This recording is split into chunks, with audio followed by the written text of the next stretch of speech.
সুনিশ্চিত নিৰাপত্তাৰ বাবে সংগ্ৰাম কৰি আহিছোঁ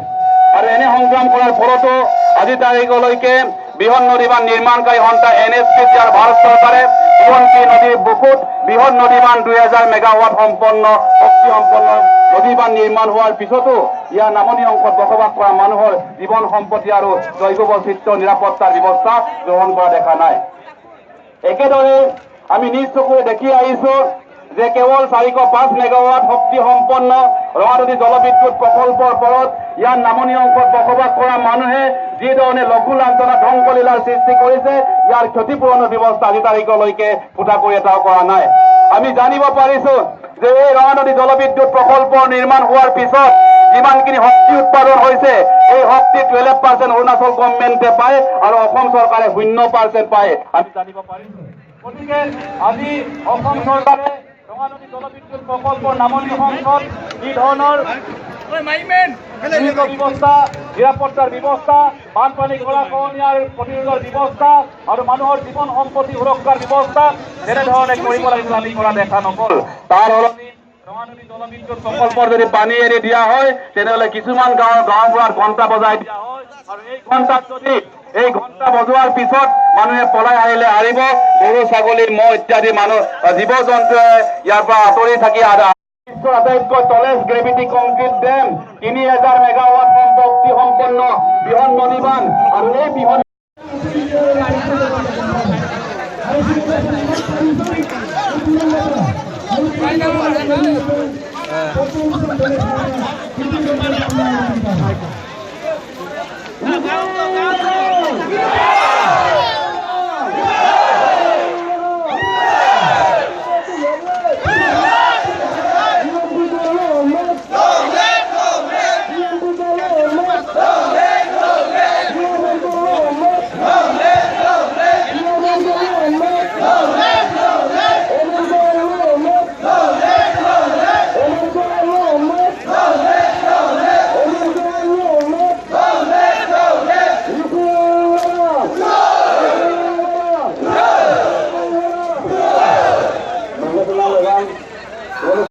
একো নহ'ব আমি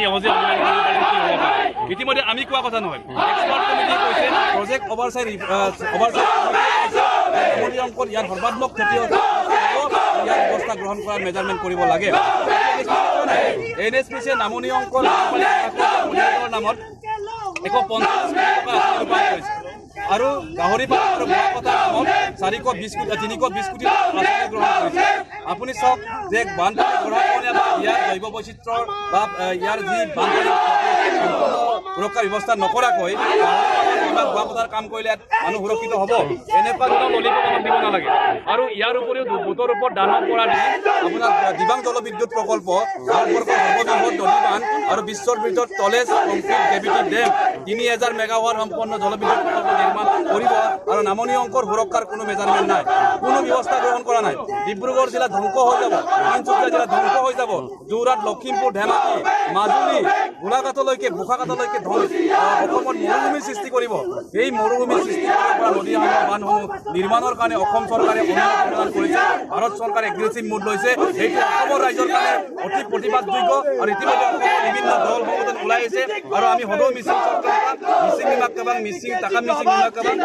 এই কাৰ্যসূচী আমাৰ অধ্যুষিত অঞ্চলৰ প্ৰত্যেকখন নদীত সৰ্বাত্মকভাৱে ৰূপায়ণ কৰিছে আৰু এই যদি দুই নাপায় অসম আৰু ভাৰত NHPC তেনেদৰে ইয়াৰ পৰিণাম ভয়াৱহ হ'ব।